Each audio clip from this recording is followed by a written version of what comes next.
வணக்கம் நண்பர்களே. போன வீடியோவில் எல்லோராவில் இருக்கிற கைலாசநாதர் கோவிலுடைய சிறப்பம்சங்கள் பற்றியும் அந்த கோவில் எப்படி கட்டினாங்கன்றதையும் அதை பற்றி நம்ம டீட்டெயிலாக பார்த்தோம். இப்போ நம்ம அதே மாதிரி இன்னொரு குடவரை கோயிலான அஜந்தா கோயிலை பார்க்க தான் வந்திருக்கோம். இந்த கோயிலுக்கு நீங்கள் வந்தீங்கன்னா ஒரு குறிப்பிட்ட தூரம் வரை தான் உங்கள் வண்டி அலோவ் பண்ணுவாங்க. அதுக்கப்புறம் அவங்களுடைய கவர்மெண்ட் டிரான்ஸ்போர்ட் பஸ் தான் உங்களை கொண்டு போகும். ஸோ இந்த மாதிரி பஸ்ஸஸ் தான் உங்களை அந்த அஜந்தா கேவ்ஸ் கிட்ட வரை கொண்டு போகும்.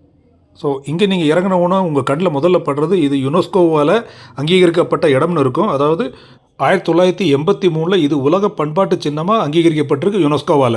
இந்த அஜந்தா குகையில் நீங்கள் பார்க்க போனீங்கன்னா ஒரு மலை மேலே ஏறி தான் பார்க்க முடியும். நம்ம எல்லோரில் பார்த்து மலை அடிவாரத்தில் கிடையாது இந்த குடவரை கோயில். இது ஒரு மலைக்கு மேலே நீங்கள் போகிற மாதிரி இருக்கும்.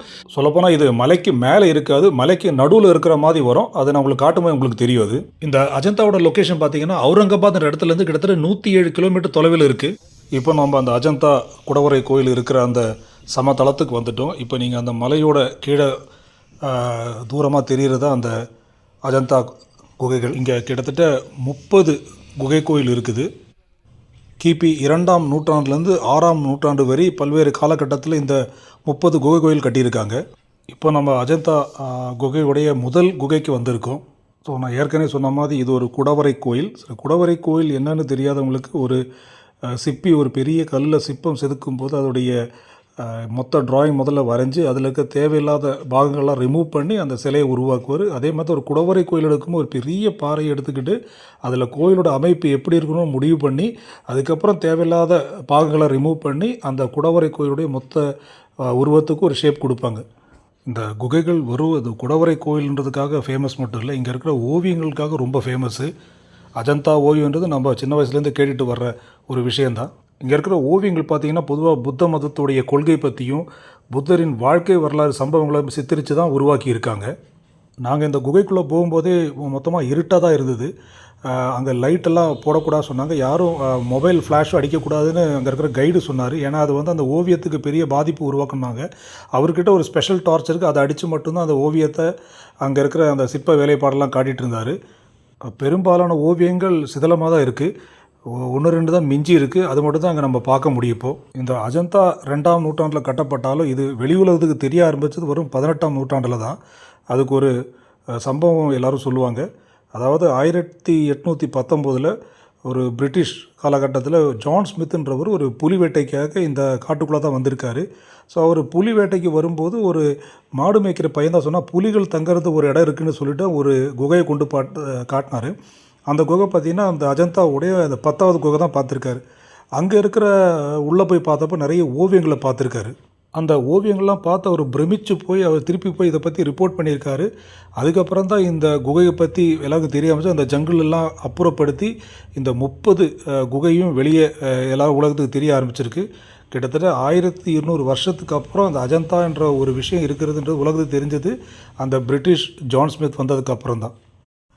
இங்கே 30 குகைகள் இருந்தாலும் இதில் இந்த 9வது 10வது 19 26 29 இதெல்லாம் சைத்திய குகைகள்னு சொல்லுவாங்க. அதாவது பௌத்த மதத்துடைய ஒரு வழிபாட்டிடமாக தான் இதெல்லாம் இருந்திருக்கு.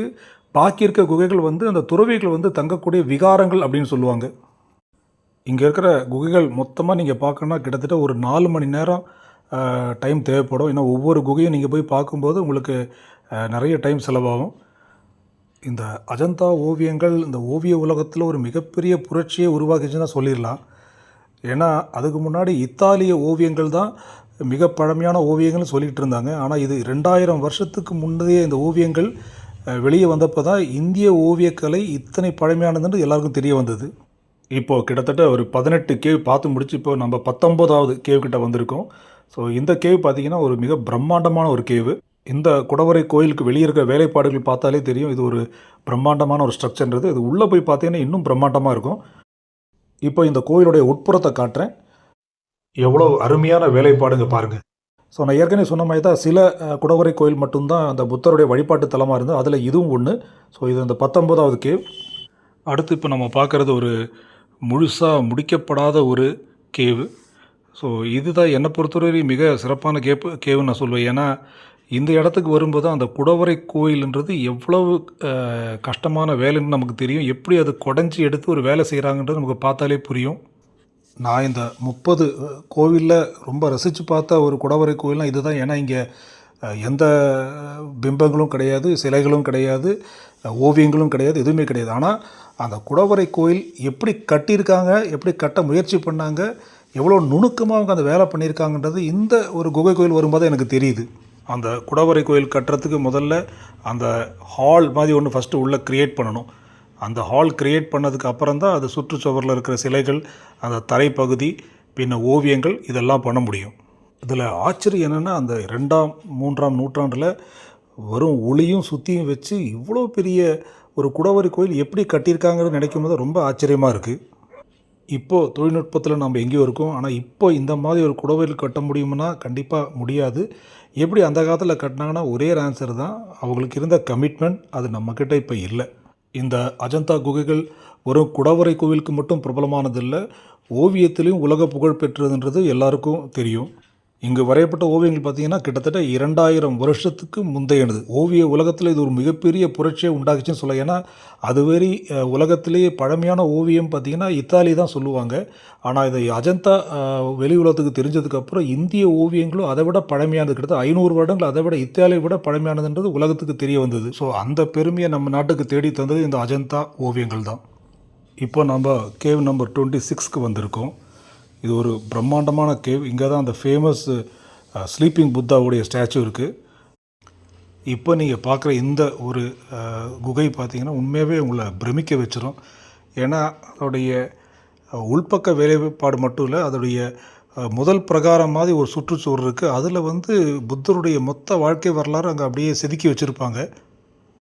அதை ஒவ்வொன்றா பார்த்துக்கிட்டே அப்படியே நம்ம நடந்து வரும்போது அந்த சுற்றுச்சுவர் ஒரு கர்வ் மாதிரி இருக்கும். அந்த கர்வ் முடித்து கடைசியாக வரும் பார்த்திங்கன்னா புத்தருடைய அந்த சயன கோலத்தில் இருக்கிற அந்த ஒரு பெரிய நீண்ட சிலை வரும். உண்மையாக சொல்கிறேன், எனக்கெல்லாம் அப்படியே புல்லரிச்சு போச்சுங்க. அஜந்தாவுக்கு வர நிறைய பேர் பார்த்திங்கன்னா அந்த முதல் 10 இல்லை 15 அந்த குடவரை கோயில் மட்டும் பார்த்துட்டு எல்லாம் இதே மாதிரி தான் இருக்கும் சொல்லி அப்படியே ரிட்டன் போகிறது நான் பார்த்துருக்கேன். கண்டிப்பாக இந்த 26வது குடவரை கோயில் பார்த்தே ஆகணும். இது பார்க்கலன்னா நீங்கள் அஜந்தாவுடைய ஒரு முக்கியமான பகுதி பார்க்கலன்னு தான் நான் சொல்லுவேன். ஸோ உங்களுக்கு சிற்பக்கலையில் மிகப்பெரிய ஈடுபாடு இருக்குது, இல்லை நம்ம முன்னோர்கள் இந்த சிற்பக்கலையில் எவ்வளோ பெரிய தேர்ச்சி பெற்றவர்களாக இருந்தாங்கன்னு தெரிஞ்சுக்க ஆசை இருந்தீங்கன்னா, இந்த அவுரங்காபாத்லேருந்து 107 கிலோமீட்டர் தொலைவில் இருக்க இந்த அஜந்தாவுக்கு பாருங்கள். நீங்களும் உண்மையாகவே பிரமிச்சு போயிடுவீங்க.